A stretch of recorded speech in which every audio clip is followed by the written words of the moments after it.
I am beginning to think we've all been sold the most frightful dummy.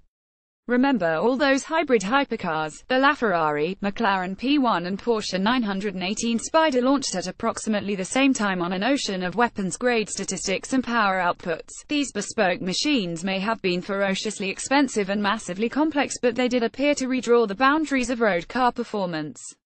So that was okay. Progress tends to come at a price. Well, yes, except for this.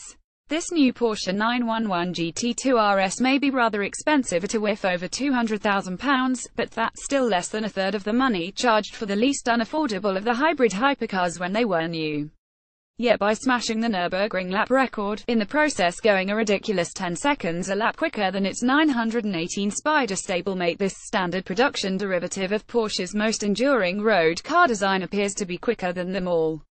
Yet its only battery is the one that starts the engine. What kind of witchcraft has gone on here? The massive wing is part of an aerodynamic package that really helps the GT2 RS circulate a racing circuit at fearsome speed. Very little, as it turns out. The GT2 RS is a very conventional kind of hypercar killer, just beautifully executed, resolutely adherent to fast car first principles and unmoved by new technologies that don't assist in its aim. It doesn't even have four-wheel drive. What it does have is a 3.8-litre, six-cylinder engine with its turbo boost wound up to provide almost 700 bhp. It's also made from a range of materials, from the rather conventional like steel and aluminium to the highly unorthodox such as titanium and magnesium.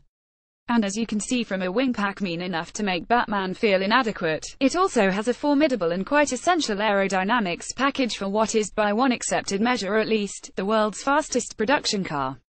Suitably sporty. Yes, the interior is appreciably different to that of lesser 911s, so here's where I tell you how it tried to tear my face off and reduced me to a puddle of tears before going off to humiliate its next victim. Except that's not what happened, and if that sounds a surprise to read, it is no less so to write. But the truth is, the most astonishing thing about the GT2 RS is not how fast it goes, but how it goes fast. There's no point trying to use any more than a fraction of the performance on the road, because it would at best be frustrating, at worst downright dangerous. But it can still be enjoyed thanks to unexpectedly impressive ride quality, excellent visibility, superb steering and the ability to overtake almost anything almost anywhere. There's no mistaking one of these, but, as per Porsche tradition, it's still a usable road car on a racing circuit. It is initially intimidating, but only because at first its acceleration feels like an act of violence. At maximum attack, I saw 1.2 grams register on the little dial on the dash, which means it gains speed faster than most cars can lose it. Opening the throttle feels like an emergency stop in reverse because, effectively, that's what it is. Think about that for a second. In the corners it will beat you up even more, up to around 1.6 grams with the wings doing their thing. But after a few laps even such brutality start to normalize, and the overwhelming sense it leaves is how accessible its performance is. Unlike recent Porsche offerings, there's no manual gearbox. I'd stop short of calling it easy to drive, because nearly 700 horsepower being put through the rear wheels of a car with its engine in its boot is never likely to be easy, but it wasn't just manageable, it was enjoyable.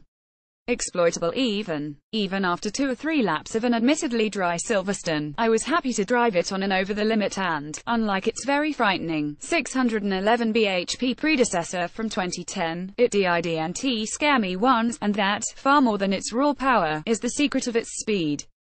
Power is pointless if it can't be controlled, and it is the way you can bend this monstrously powerful machine to your will that is its crowning achievement.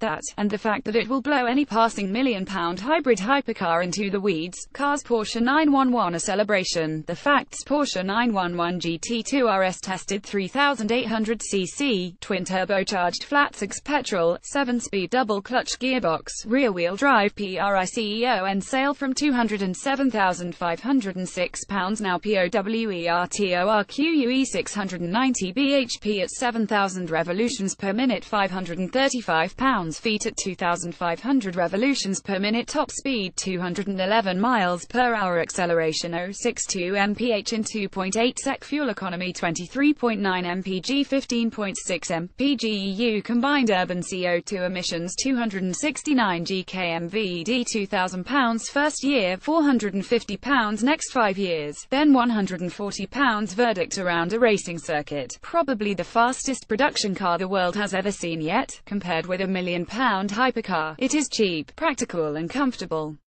Half a century on, it seems the 911 is not quite done surprising us yet. Telegraph rating 5 stars out of 5. For tips and advice, visit our advice section, or sign up to our newsletter here, AZ Car Finder.